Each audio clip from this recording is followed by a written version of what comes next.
What is good, defenders? My name is Chris Lafferty, and if you're like, hey, where are the other guys here? Well, let me tell you something. It is Lonesome Laugh here on this episode of Defenders of the Bank, episode 351.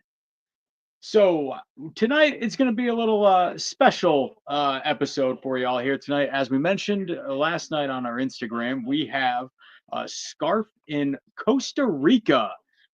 He is doing his annual service trip that he does with his school. And also, we have Philly down in Oceanside, California, currently calling the playoff game for the MASL playoffs for the Empire Strikers versus the San Diego Soccer. So, good luck to the Strikers and good luck to Philly down there.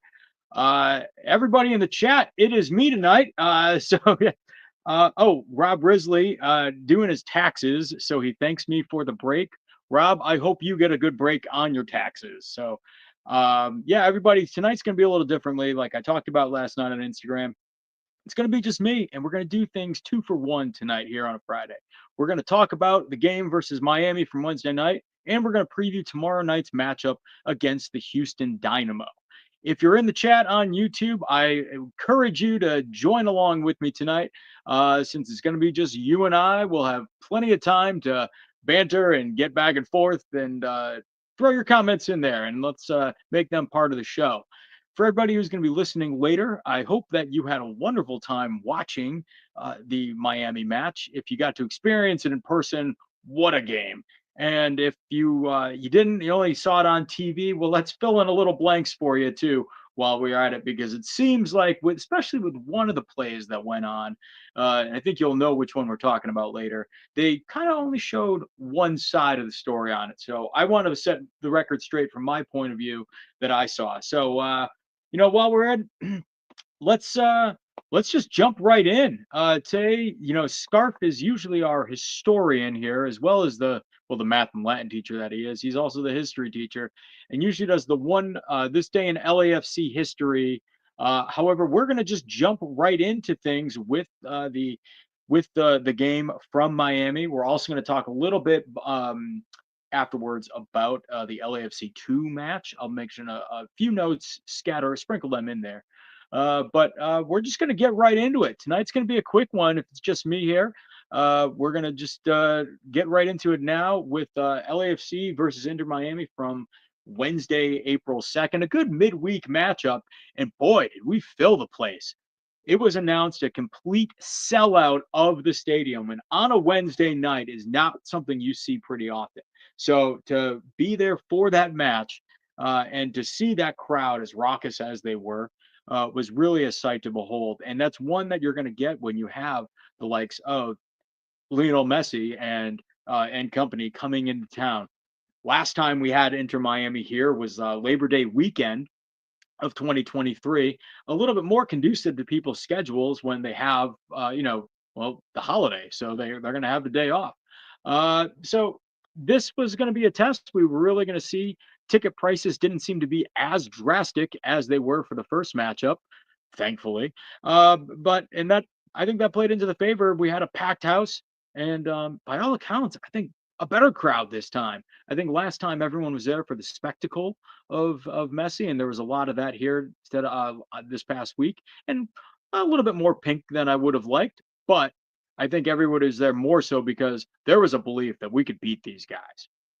So with that spirit that we were bringing into this game, we were facing a lot of unknowns, especially coming off the debacle that was the San Diego FC match. So we were kind of going into it with a lot of questions. How would the guys respond? What are they going to be able to shake off the cobwebs? Were they going to be able to pick up the energy from the get-go, break a lot of bad habits, and kind of shake a lot of demons that they've been fighting all season and just couldn't seem to get off their backs? So we are going to go right into the lineups here for. And look at that. We got Scarf in the chat, rubbing it in that he is right now in Costa Rica, Puerto Viejo. Yes, that's right, Scarf. yeah, he's living the good life down there. Let me tell you, trying to figure out the StreamYard for everybody and get it done on time, which didn't happen. It was not that same sentiment for me, but I'm happy to be here with everybody tonight. We got Genuine Cougar in the chat. Scarf. Hey, Gerardo Rios is here. Gerardo Rios, thank you so much for coming in. Hey, you know what? I keep saying let's get into it, so let's get into it. All right. So head coach for Inter Miami was Javier Mascherano. They came out in a 4-4-2, which was interesting. They really wanted to load their back line and their midfield and just leave it up to Lionel Messi and Luis Suarez up front to be their main attackers on that. In goal, you had Oscar Ustari. In the front four, you had Gonzalo Lujan, Maximiliano Falcone. More on him later on. Got some opinions. Defender Noah Allen and Jordi Alba as well. It's amazing reading some of these names and thinking, wow, they're playing in our stadium. The novelty doesn't seem to wear off, I don't think. But still, nevertheless, it was pretty cool to get to see them and watch them play. In the midfield, you had Fafa Picol, Sergio Busquets, Yannick Bright, and Talasco Segovia. And up front, you had Lionel Messi and Luis Suarez. Now, there were some subs who would see action. Benjamin Cramashi, Robert Taylor, and Federico Redondo, who would come into the matchup. For LAFC, in goal, we had Hugo Lloris. Getting in on the start on this one was Ryan Hollingshead, Aaron Long, Eddie Segura, and Sergi Palencia, putting the four right in front of Hugo Lloris. A really formidable defense. We really wanted to put our best out there. In the midfield, we had Timothy Tillman, Igor Jesus, Mark Delgado. Strong three for us in there, definitely. And up front, we had Cengiz Under, Denny Bawanga, and Nathan Ordaz getting the start. Something that Steve Cherundolo said in his press conference after the match. He was asked, what did Nathan do to earn this, or what made him deserve it, etc. And Steve said, they asked him, what did Nathan do for you to give him the start? And Steve said he didn't give it to him. Nathan earned it. And a lot of the progress we've been seeing from Nathan Ordaz throughout the season, coming in from the offseason especially, just kind of proved that right for everybody, that, yeah, he definitely earned it. So, and you are going to, and we're going to talk a lot about him in this matchup. As you know, he played a very pivotal and controversial role, but don't worry, Nathan, I got your back if you're listening, buddy. Also in R18, we had David Martinez, Marlon, and Odin Thiago Home. Those were the ones who would come into play. We also had Hassal, Chanot, Yaboa, Adam Saldana, Adrian Wabowo, and Olivier Giroud is back from his injury and his travel. So that's good to see that he's coming back. I know he's kind of a lightning rod, but I'm going to stick up for the guy. I'm glad to see him back. I'm glad that he's getting healthy. And even if he's not featuring, I'm excited about what he's bringing as far as being a good mentor to everybody on the team. Also, Nkosi Tafari and Artem Smolyakov. Look, we had a lot of questions coming in out of the gate, coming off the backs of what was really one of the more disappointing, I don't want to say shameful, but disappointing performances down in San Diego. Yeah, we mounted a comeback. Everything looked great, okay? But everything looked great for probably the last 45, 50 minutes of the game. But we just dug ourselves into such a hole that it was just insurmountable. However, we did have a lot of bright spots, but not enough to make up for it. And the big question leading up to this match was, hey, how are these guys going to respond? Are we going to see what we did in the first 30 minutes of that game, first 40 minutes of that game, in the beginning of this Miami game? And if so, trusting that performance against a team like Miami, not going to really bode well for you, especially when you're going to be dealing with aggregate and away goals. So all the eyes were on, I know, Genuine Cougar in the chat says, dude, San Diego was painful. And shame on me. I've already said the name San Diego probably more times than I care to in this one so far. However, it paints the picture of the contrast of the two teams and just how night and day this performance was. Getting into the start of the match, the first half, it seemed like right out of the gate and on the first possession, LAFC was marching downfield and taking a shot. And you love to see it because it immediately, what you saw was a complete 180 in effort and intensity that you just didn't see in that game before. I won't say where. And uh, so immediately I'm starting to think, okay, I think this is going to be good. I think we've shaken off the cobwebs there. We kind of exercise those demons. And look, I have to imagine that Steve Cherundolo and the coaching staff gave our guys an earful about what they saw. And I hope they did. And quite frankly, I think the leadership of this team also received it well, if that was the case, because what we saw was a rejuvenated team, one that really showed their short term memory and got right on it and rose to the occasion in this game. But the so despite though that immediate race down to the Miami goal, it seemed like Miami was not going to get taken by surprise on this. And they put LAFC on notice though early, spending much of the first half in a high press, which was pretty frustrating. It seemed like they were getting shots off, getting action into the box, and our defense was holding strong. It just seemed like we could not get the ball out of our midfield after we would regain possession from it. And their defense just, obviously them loading the back line, going a 4-4-2 really helped them in terms of making sure that LAFC couldn't really get much going.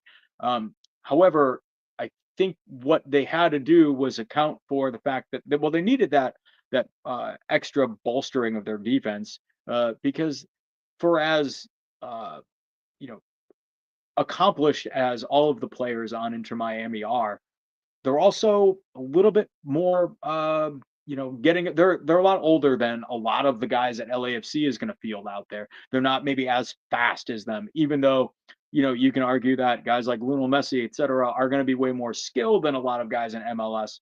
Our guys were going to be speedy and they were going to be quick, and we're putting out a lot of youngsters out there this time. So I think it was going to be basically a battle of what's gonna give first. Their skills or our youth. Um, Gerardo Rios in the chat says Miami fell into our game plan. We made them run and press more than what they wanted to do. Busquets, Miami, and Suarez. I'll put that up there for everybody to see. I think we exploded that, or we exploited that. Yeah, I think they got kind of gassed pretty early on, or not gassed early on, but eventually it kind of blew them up. So I think that's a great point. Let's see. In the 11th minute, Miami got their first shot off with a cross from Fafa Picol, which went in front of Hugo Lloris, who was diving to make the save, but before he can get there, Aaron Long came in first and cleared it, getting it away. A strong offensive showing from the back line early, which is what we really like to see. All year we've been relying on our defense. Had a couple of games where the dam broke on us, but it's good to see that from the get-go, our defense is doing what they have been doing all year. Just a few minutes later, however, though, kind of the butts of all the black and gold faithful were kind of clenched a little tightly as Igor Jesus, who got himself 2 yellows in the previous matchup, was still showing a lot of that dogged physicality here, and came in and let's see, he came in on Luis Suarez. Now I like to see Jesus not being so gun shy, especially after what happened last week to him, and still going after and attacking these guys and making sure that they're going to be in for a rough night. However, it was Luis Suarez who, seemed like Igor Jesus just getting a foot on him proved to be earth shattering, and you saw the veteran dive to the ground and roll around and writhe in pain and everything until he finally got up and realized, oh yeah, I'm not hurt. Everything's all fine. However, that did lead to the first set piece of the evening, which was obviously taken by Lionel Messi. And I don't even think Miami tried to hide who they were going to have taking these shots. It really was just, they set them up. They know it's going to be Messi. Everyone knows it's going to be Messi. And they let him take it. Fortunately, and this sent a lot of false optimism to I think a lot of the fans wearing pink in the stands, where the ball went just over the crossbar and landed on top of the net. So all you saw was this rippling going through, and I think a lot of fans were starting to celebrate a little prematurely on that. But uh, anyway, to no avail. Still 0-0, much to our relief. But still, you don't want to see too much of that. You don't want to start giving them chances and letting them and opening that door for them, especially with a guy as skilled of a shooter as Lionel Messi, who can make magic happen. So we were really fortunate with that first one there. And about 5 minutes later, though, that's where things really got juicy. And let's talk about this, guys. We've all seen the highlights. We've heard the commentary. Uh, a good man, Tom Bogert, he had some very strong opinions about what color this card definitely should have been here. From my vantage point, though, I saw a wrestling match between Falcone and Ordaz out there on the field. Falcone is a big dude, and you know what? It's basically been the same story with LAFC opponents in CONCACAF that it's been for years. And every time we're in the position, whether it's Liga MX teams or MLS teams that we're playing, look, whoever is playing us knows that we're kind of more of a finesse team, not so physical, and they're going to walk right up to that line of a penalty, and they're really going to force the ref to get involved and be the one who makes the difference in these games, because the referees, quite frankly, they don't want to be the ones deciding everything, and the opponents are going to take advantage of that. And a lot of times, LAFC players in this tournament get taken advantage of and get attacked, and they just get pummeled and pummeled and pummeled, forcing the ref to make a call, which never comes. And well, what's got to happen is eventually LAFC's got to stand up for themselves. And that's what happened here in this one. Falcone he had Ordaz wrapped up. He was grabbing him, trying to throw him to the ground. It was what it looked like to me. He was trying to grab him and got up on Ordaz's face. Ordaz threw him off and swiped away at him. So he swiped to get away. And well, that hit his face, swiped at his face. Anyway, I think Ordaz got him by the nose a little bit. And well, that's what caused Falcone to take a wonderful little, instead of being the egrets or the flamingos, whatever's on their logo, he chose to be a swan and swan dive to the ground. It was pretty embarrassing for Falcone, a pretty big dude, one of their not enforcers, but one of their beefier guys out on the field. And it was just kind of pathetic to me watching him roll around there, pretend like he got hurt. Obviously, he's going to embellish it because it did go to his face, went to the head. And everyone's going to cry, oh, it should have been a red. It was aggressive and at the head. But you know what? To me, the guy had it coming. So the referee goes over to VAR. They're going to look at this, comes back, and I'm kind of surprised that he did it, but he came back and gave Ordaz a yellow card. Miami players were screaming, should have been a red. Miami's coach went out afterwards in the press conference and said, should have been a red. Doesn't matter whether it's here in China or in space, that's a red whenever you go with an aggression to the head. But you know what, coach? Too bad it wasn't. And quite frankly, if you wanted Ordaz to get a red, well, then they should have given a red to Falcone as well. I think I can belabor this point a lot more, but I think someone's got to stand up for Ordaz and say that, yeah, it was pretty obvious that he did foul the guy, but you know what? He had it coming to him. And if LAFC doesn't stand up against punks who are going to play that way in CONCACAF, then they're going to get away with way too much. And then we're going to find ourselves beat as a result of it because we don't want to do the wrong thing. And honestly, I don't really condone like a shot to the head, but this was a swipe that accidentally caught his face. It was not a punch to the head or anything dangerous. It was totally oversold by Falcone. And quite frankly, I'm proud of Ordaz for standing up for himself. And if you couldn't tell, yeah, that is my most passionate note about the first half in this game, as I think it was for a lot of people. But so we're gonna move on though. Look, and I think that in a few minutes after this, the referee knew, like, yeah, it's not going to be a palatable call for Miami. They're not going to really like. Genuine Cougar said, "Dude, my cat hits me harder than that." I know, and you know what? The cat probably scratches and leave more marks than Ordaz did on Falcone. I just hope you don't dive to the ground, Genuine Cougar, just like he did. Um, but anyway, knowing that was probably left a lot of Miami fans and players with a lot of displeasure, I think in the 35th minute, I'm sorry, in the 34th minute, the referee kind of does a little makeup to them, if you will. Lets one go. Pressing now is LAFC, who seems to have been able to find their offensive groove, get things going again, and finally be able to break out of the midfield of Miami. They get down the field, and Palencia finds a lot of open space. And you know what? Credit to him. Like we've been talking a lot in the last few episodes. We don't want to see this hesitation from our strikers or anyone with the ball. We want to see them take chances and give themselves opportunities to make magic happen.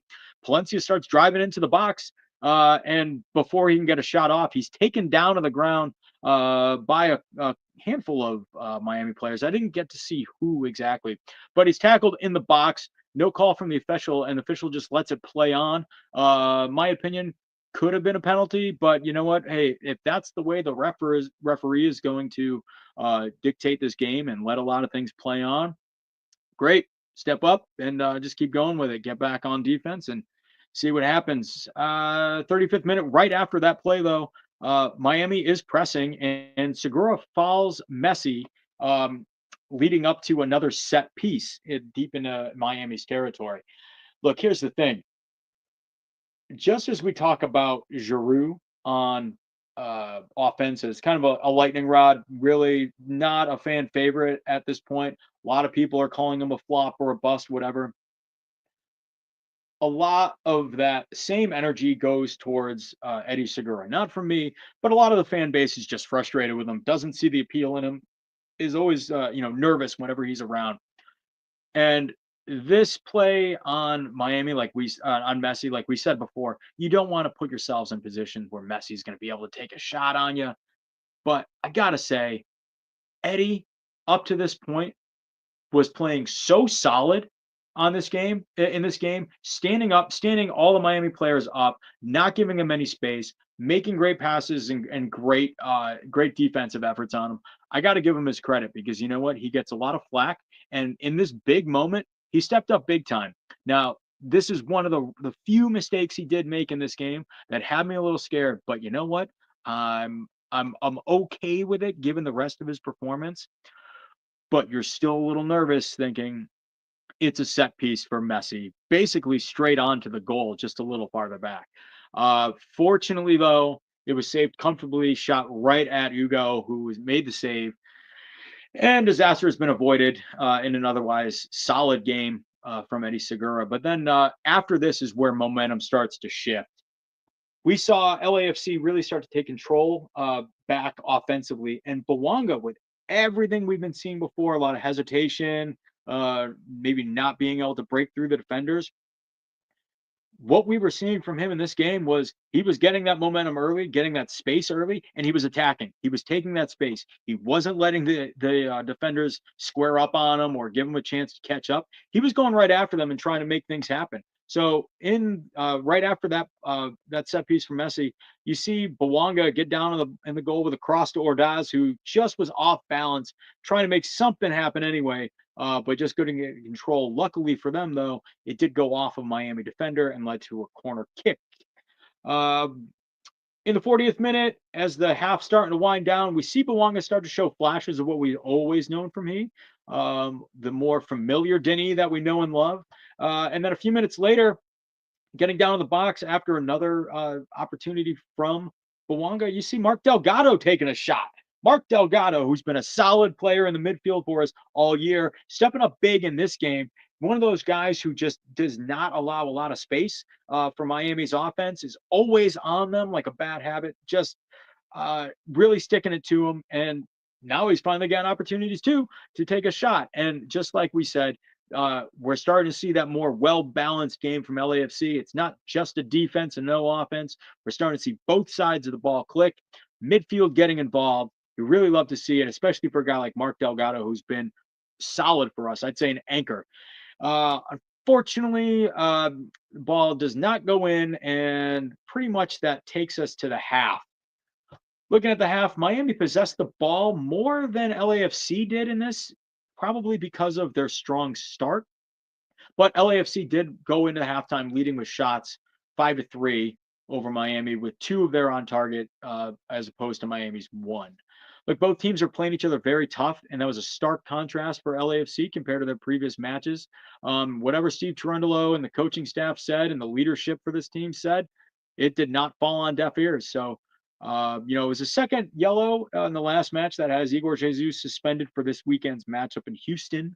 But that did not mean that he was going to play with any hesitation at all. Not gun shy, as I said. And he brought that same physicality to it in this Miami game. He was going to test the referee's patience. And he was also going to make sure that Miami just knew that he was going to stick on them, just like the rest of the midfield did all night.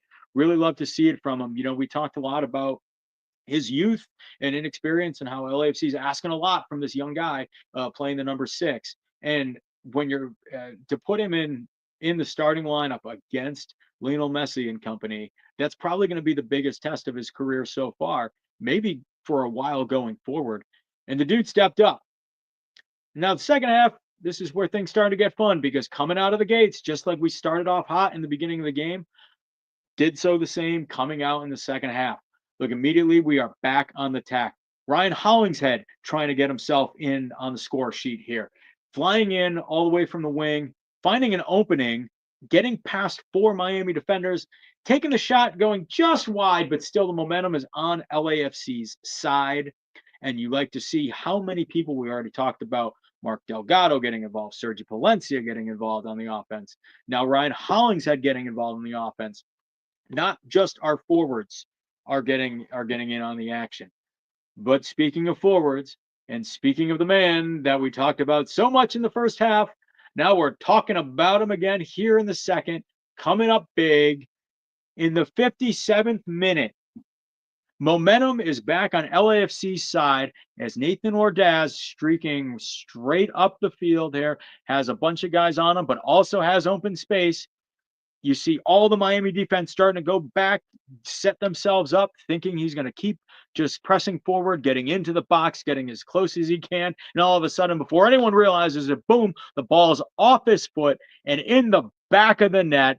57th minute, Nathan Ordaz hits him with the old razzle dazzle, surprises everybody with a goal. I don't think any of them saw it coming. They were still preparing for a few more touches, and boom, did they get caught. Nathan Ordaz, Miami fans certainly not happy with him. I'm thrilled with him. Everybody's going nuts in the stadium. You heard it all night long from the crowd, just erupted, the sellout crowd.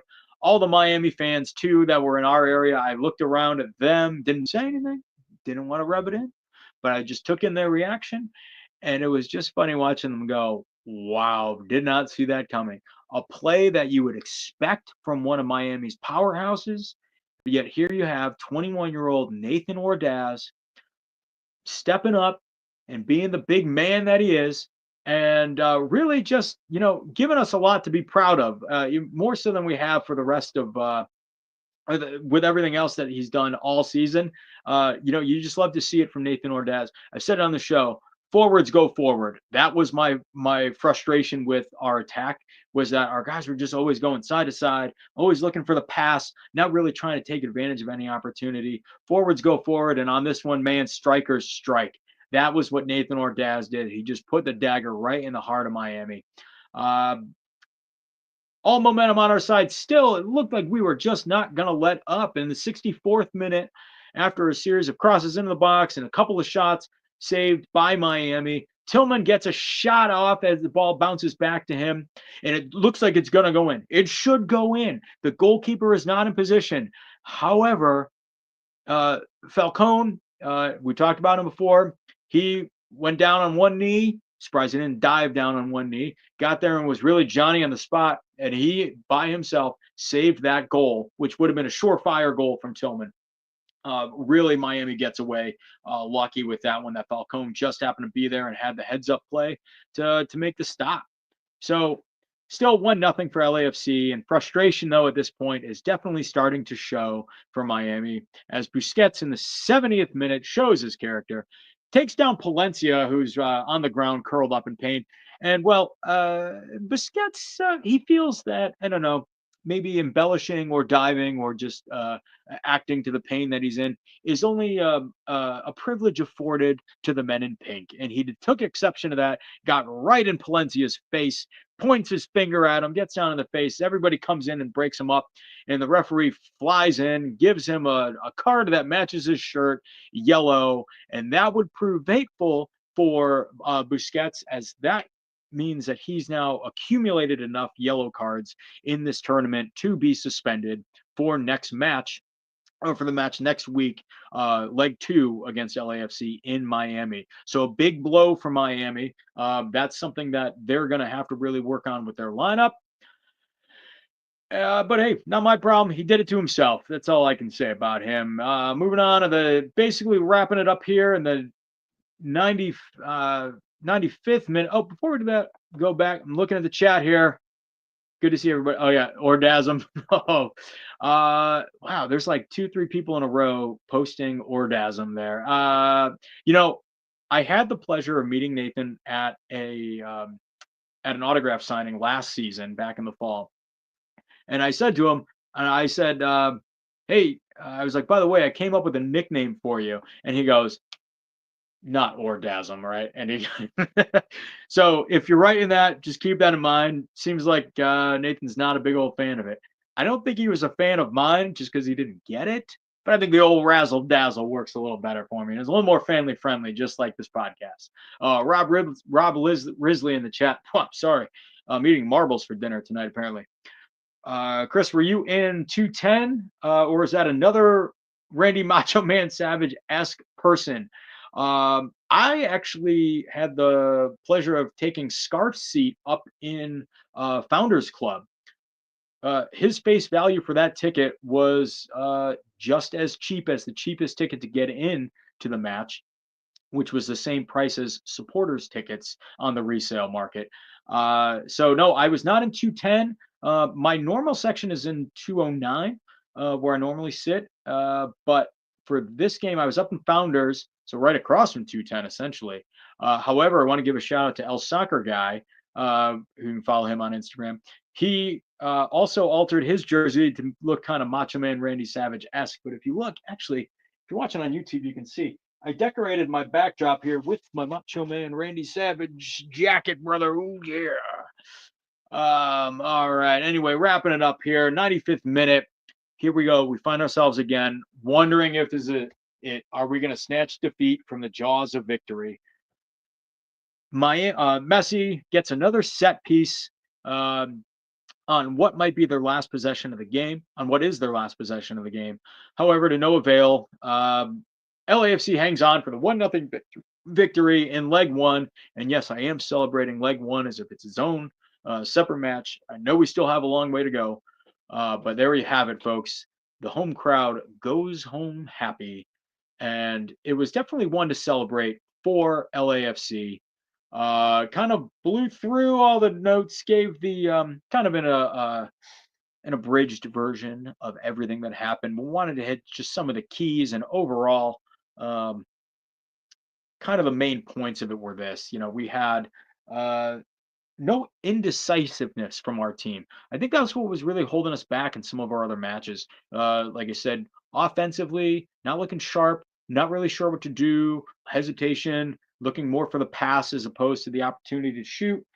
A couple of things I noticed too. As we see Steve Cherundolo work on his lineups and start to cycle again, now that we're back into CONCACAF play, we're noticing 2 matches in a row now. Substitution under with the start, pulling him for Martinez coming on. Is that right? Anyway, or was it the game before? Anyway, Martinez coming in for Under in this one. I liked what we saw from both of those guys. I like the jolt that Martinez brings after the halftime, and Yeah, let's see. I think we got to give a lot of credit here. You hear all the people Dolo out. I don't know what they have to say after this one. I mean, I know they're just going to be quiet until the next loss and then they come out. But look, Steve did everything right. He put a great lineup out there. He had the team motivated and ready to go. Whatever happened in San Diego happened, and he put that in the rearview mirror and made sure that our guys used that and were motivated to come into this game to take on the biggest challenge of the year so far. And not only did they rise to the occasion, but I thought they exceeded. And also, they exercised a lot of the demons that we've been showing this entire season up to this point. So I saw a lot of great things, and I think you give the coaching staff credit for that. Really loved what we saw from Steve, and all throughout the game, I know he gets a lot of flack for, oh, it's like he doesn't even care. He just stands there on the sideline, doesn't react to anything. I saw him in the ear of that fourth official so much, and when it wasn't him, it was assistant coach Mark Dos Santos in the fourth official's ear, getting clarification, giving him a piece of his mind, anything. Excellent job from the coaching staff on this one. And another player that I really and I want to give his flowers to is Eddie Segura. Had a couple of bad passes, and again, one a penalty on Messi that led to a set piece. Wasn't too happy about it. Fortunately, it didn't come back to bite us. But other than that, the dude was solid. He was on Miami's attack the entire night. He just was unrelenting on them. The entire defense was, but Eddie in particular, what I saw from him was just so strong. He was on guys, not giving them space, played a fantastic game. And you know what? If anybody wants to give all the flack that they do to him, I really would hope they start giving him the credit for this too. So Eddie, Dolo, you guys, you're good in my book. Just wanted to put that out there. And essentially, basically, what we saw was the offense really stepping up to what we've always wanted them to be. Let's see, a couple of people in the chat throwing their opinions in there. Of course, I I start talking about Dolo and Segura, and opinions start coming out. Hey, talking about how good our defense was standing up to Miami. Genuine Cougar put or on them like a cheap suit, you could say. Sure did. You know what? Wasn't always pretty, but it covered. So I'll take it. Look, gotten here. Vegas is favoring Houston plus 145 versus plus 205 for LAFC. Can't really figure out why, other than the Jesus red card. Yeah, interesting. We're gonna have to talk about that a lot tomorrow. LAFC will rotate squad tomorrow. That's probably why. That was from Joel San responding to Genuine Cougars inquiry about Vegas. I'm not a betting man, so I can't speak too much about it. And just going through here in the chat again, thank you everybody for coming on this Friday night. We got off to a little bit of a late start, but we're here. Got everything situated. Got to give a big shout out and thank you to Nina Kiefer, who helped me kind of navigate some of the StreamYard issues that we had here. Got everything squared away. King Lechero. I'd rather Dolo focus on CONCACAF than the league at this point.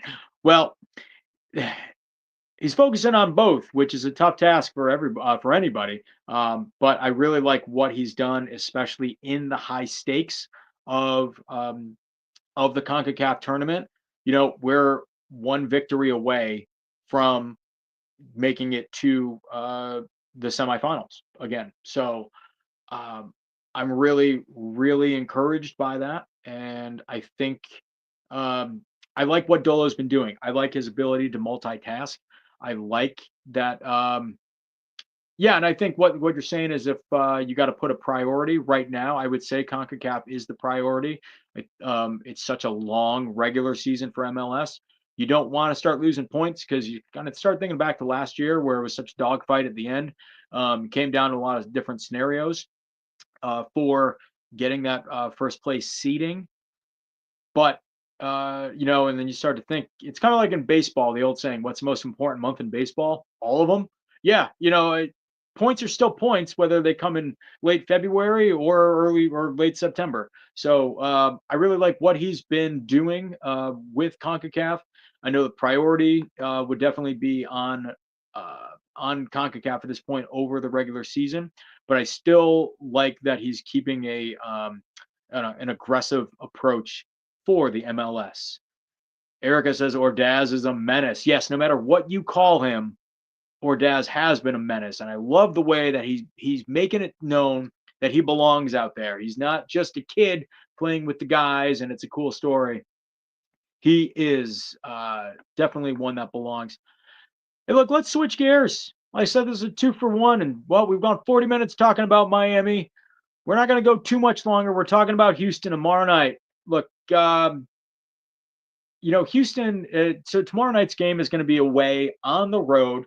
Interesting thing Denis talked about in the post-match press conference the other night was that the guys are going to go to Houston on Saturday. I think he said they're going to stay out there or fly to Miami, stay out there, and then play the match before coming back home. So they might be away for a handful of days, at least as far as training is concerned, which I like. Save yourself some cross-country trips back and forth. That's a lot of travel in 1 week. So I like seeing that. Like early on in this year, we were exhausted. We were doing a lot of traveling, a lot of games back to back to back. So any advantage you can give yourself physically to keep the edge going into such a high stakes match next Wednesday, I say give it to you. This game tomorrow, it's going to be 5:30 p.m. our time out here, 7:30 if you're in Texas. Anyone traveling to Houston, safe travels to you. I have not been to that stadium yet. I have been to a game at Dallas in 2021, and I haven't been to a game in Austin. I'm hoping maybe this year I can get out there for them. But Texas has not always been a favorite place for us to play. Hasn't always been friendly. Series matchup between us and Houston. 4-6-6, 4 wins for Houston, 6 draws, and 6 wins for us. Yes, we have the advantage, but in the last 2 seasons, hasn't really gone that well for us. We have let's see, we lost 1-0 in June of 2023. Then before that, the week before that, we played Houston as well. And that's where they demolished us at home 4-0 in a surprise victory over us. Then they beat us following week 1-0, like I said, on June 14th. Then the next time we would see them that year was in the Western Conference Finals to send us to the 2023 MLS Cup, where we beat them 2-0 in a very fun game to be at. That was a great one. I enjoyed that. That was the last victory at home. Unfortunately, we were ill-fated for the following week when we played in Columbus. We don't got to talk about that. We don't want to bring that up. Next match, we played them late August of last year. So there was a long time between games. They beat us 2-0 here at our house. So that was tough pill to swallow, dropping points at home. If I recall, that one was right after we lost the Leagues Cup. So our guys were tired. We were coming off a short break playing Leagues Cup. So it kind of doesn't really give you a good barometer of how things were between the two teams last year. And then we played them just a week later again. I don't know what it is with the quick turnaround times between these two. But last year, then they battled it out in Houston to a 0-0 draw. And so coming up, we play them this weekend for the first time again. Just checking the chat here. Look at that. Thank you, Erica. I appreciate the compliments there. Cougar talking about the next week's match. Okay, yeah, I said a win next match. Talking about the next Miami match. He said all we need is a draw. Yes, you're right. We do have the advantage on aggregate right now. If we can go up 1-0, that's fantastic. Or a 1-1 draw is fantastic. No matter what the draw is, that's great. I just count any scenario that leads in our favor is what I call a win. So that's what I meant by that. But no, you're right. We do have the advantage where a draw would move us through past Miami. I'd like to see our team, though, go down there and get a win. However, I got to stop talking about Miami. I moved on. Look at me. I hang on to things. I'm living in the past. Looking forward to this weekend, though. keeping the focus. Um, it's going to be an interesting storyline going into this game. Kind of a sad uh, offloading this offseason was young Eric Duenas. He's been with us since he was a wee little lad. Really kind of won the hearts over of a lot of guys here at LAFC. Did a great job with his, with his development. Always cool to see, just like Ordaz, guys like Duenas coming up through the system from just being children to finding their way to the first team. He worked really hard, got through. We saw really a handful of great games from Duenas. The effort was always there. Player you were just proud to watch and to see growing up. Um, I think though it's good for him that he's in Houston. He's being featured a lot more than he would be here. He's getting a lot of great opportunities. Happy to see it for him, and I think it's, as much as we love the guy, it's best for his growth for him to go out there and to get a spot where he's going to be featured. So, that's one storyline I'm going to keep an eye on as far as what we're going to be watching for. Eric Duenas. Look, I think the keys to the match are going to be this, and look, pardon me, folks. I didn't have time in StreamYard to look up or load all the slides that we had. Normally, this is where the big fancy things come in, say keys to the game and keys to the match, players to watch, score prediction, all that. I'm just going to give them out to you. I'm not going to mess around. You saw it last time. Last time Scarf and I were talking on here when I think after on Sunday's episode. I started pressing around, trying to scroll through things, toggle through. I ended up leaving the chat. So before I make a fool out of myself, just gonna keep it low tech for you here. Anyway, Genuine Cougar says they beat us last year, right, and then we tied them later in the year. Correct. Yep. Talking about that game. We played them kind of exhausted after the Leagues Cup final, and then we ended up tying them. So a good kind of comeback for us, or like getting back at them. I'll get back to that again in a second. Genuine Cougar is just lighting it up in here, and he's got a couple of things to say about our neighbors to the south, the immediate south. Let's see. So let's get into some players to watch here. You got their top scorer. I'm pulling up some more info right now for Ezequiel Ponce.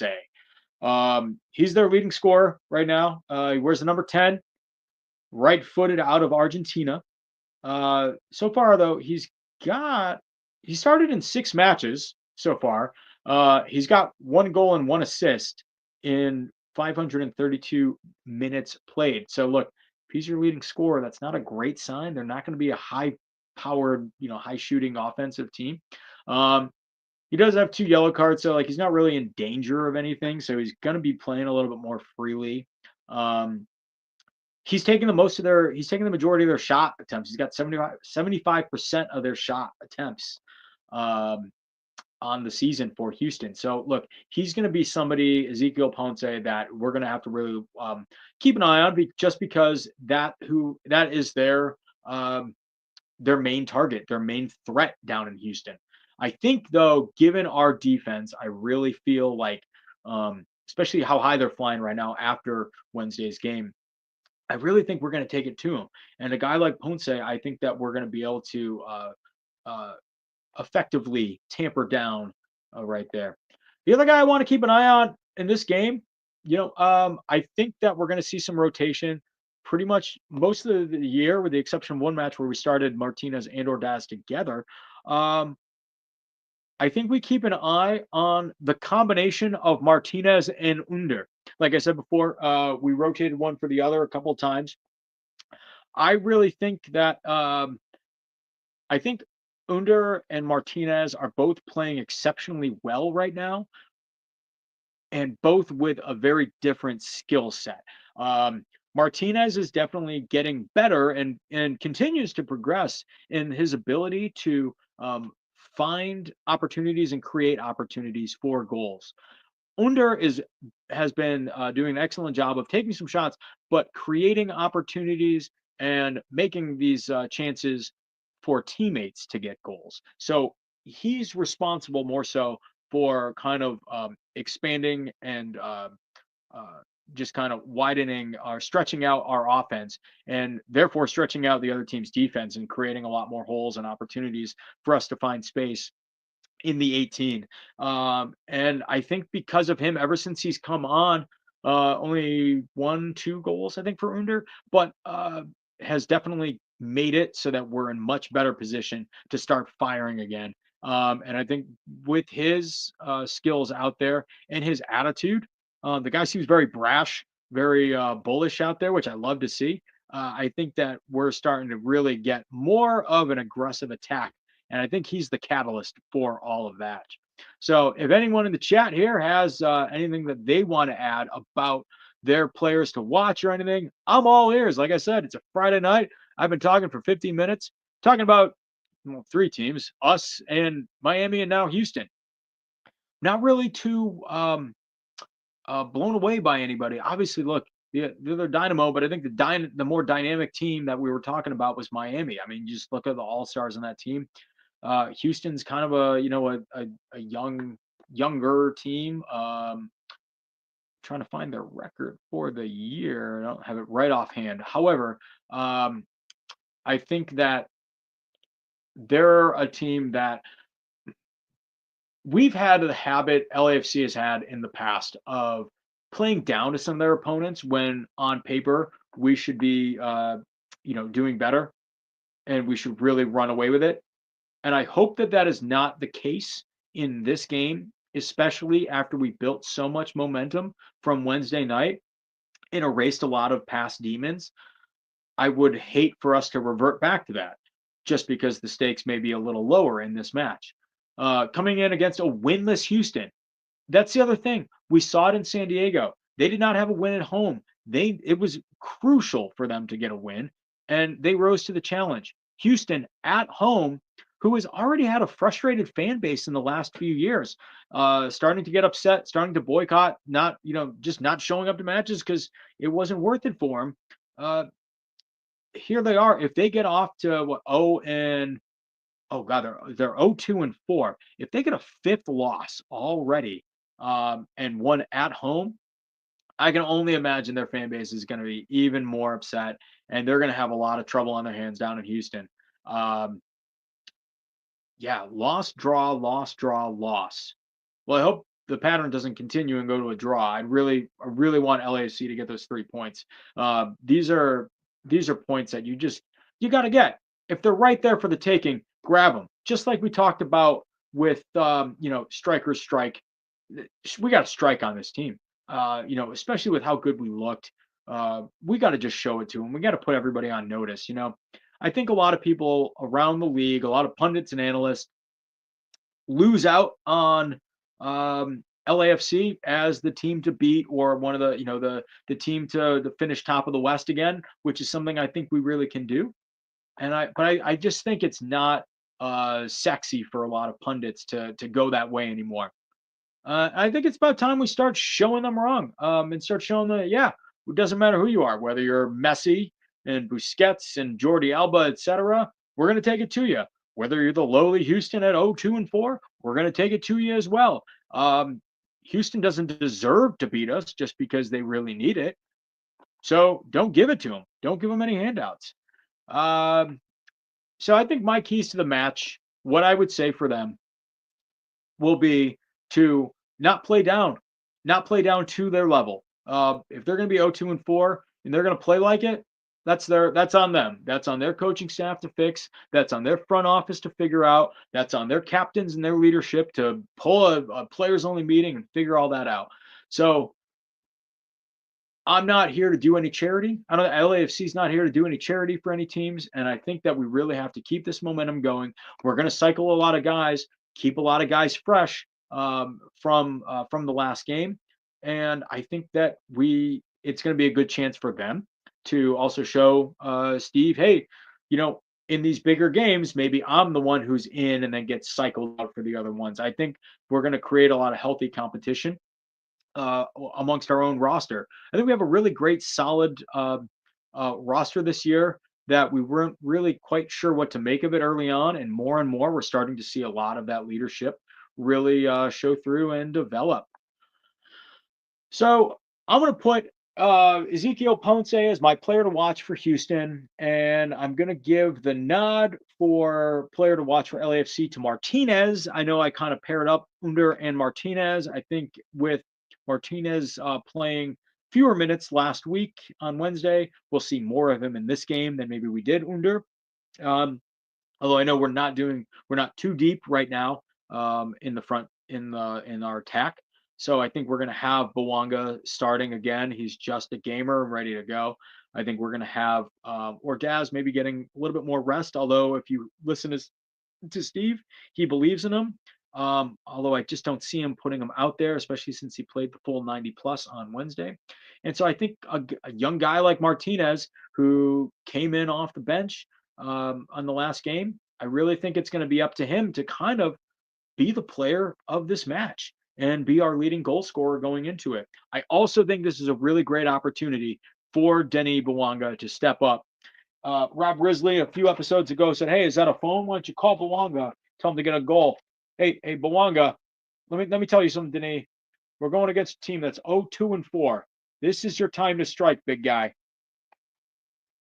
And you know Denis wants to. You know Denis is just going to really go after them. And look, if teams have been able to carve up Houston all year, Denis wants to jump on that pile. You know, he wants to take it to him. I think what we saw last year after his slow start, you just needed to get one to break the dam. And then after that, it was just floods over there. And then Denis was still contending for the Golden Boot after having such a slow start. So maybe this is the game that gets Denis going, but still, I'm going to give the player to watch to David Martinez. Look, folks, I really don't have too much more to say about Houston. I think that this is going to be a statement win as well, just like it was on Wednesday. I think that ultimately we're going to come away with a clean sheet. I think we're going to break Houston's hearts, and I'm not going to feel sorry for them. You know, they've done it to us. They've snuck a few on us before, and I'm just not going to care. No sympathy. I think that LAFC right now has to have that mentality of just a killer's mentality to really go out there. Really, not that I know what a killer is, but like just they really got to have that attitude of we're LAFC. We know who we are. We're better than you, and we're going to show it to you. We are better than Houston, and we have to go out there and make sure that's known. And then we're going to go next Wednesday into Miami. Sergio Busquets is going to be wearing a really nice outfit on the sidelines because he's not playing, and we're going to continue to take it to Inter Miami. We're going to put some points up on the road, and we're gonna move on. I really believe in us. I believe in us tomorrow. I believe in us Wednesday. I believed in us all year. And I really think now we're starting to see the fruits of that belief because the team is believing it now and they're finding their own. They're coming in, they're getting their chemistry. The coaches have been doing a wonderful job of cycling and rotating their staff and getting everybody involved and set up in the best possible position to win. And to quote Genuine Cougar, who's quoting, is it Apollo 13? Houston, we have a problem. You have a problem, that is. Houston definitely is going to find themselves bell rung on Saturday evening. So I'm looking forward to it. Where's everybody watching the game? Erica said that Offsiders is going to have a watch party tomorrow at Kings Row in Pasadena. That sounds like a wonderful time. I've not been to Kings Row. I've heard great things about it from a lot of people who've been out there. I have some friends in Pasadena. They like Kings Row a lot. So yeah, check out the Offsiders out there. I think the Luckies. I don't know if they're going to be at Lucky Baldwin's. Always a good time out there. Hey, if you're in Pasadena, go to both. But no, thank you, Erica, for that. I know there's a watch party in Montebello. Check out the You Chant We Bang Instagram page. Shout out to those guys. Shout out to my friend David. Yeah, those guys are gonna have. I know it's kind of like a joint watch party for a few of them. And then make sure you check out all the SGs on Instagram and on all social media. They're always going to be posting which ones to do. I don't have the list yet of official watch parties for LAFC if there is one. But hey, look, folks, it's late on a Friday evening. I want to thank you all for spending your time with me here. Again, this is Laugh by His Lonesome late at night. So it's been a pleasure. Look, I know it's been a rough go for for the usual defenders of the bank lineup here. Philly and Scarf, man, those guys are they. I got to tell you what, the amount of work that goes into putting on one of these podcasts is incredible. I was here sweating bullets trying to do it by myself. So when those guys do it, just they got it down like old hat now. They really fine tuned everything. So it's a pleasure to be aboard. I want to say thank you to everybody who's jumped into the chat. Thank you for everybody who's listening later on. I hope it was a good recap for you. Really just hope that it was reliving some good vibes from a great win on Wednesday night. And I think we're going to be back here on Sunday recapping another great win for LAFC. So don't forget to like, subscribe, and follow us here on YouTube and all of our social media. Defenders of the Bank on Instagram, at Defend the Bank on X. And folks, that's it for me. Again, thanks for having me with you on a Friday night. I hope you have a wonderful evening. I hope you have a wonderful weekend. Get some rest. Wherever you're watching the game tomorrow, have a blast. And we will see you back here on Sunday. You know how we like to end every episode.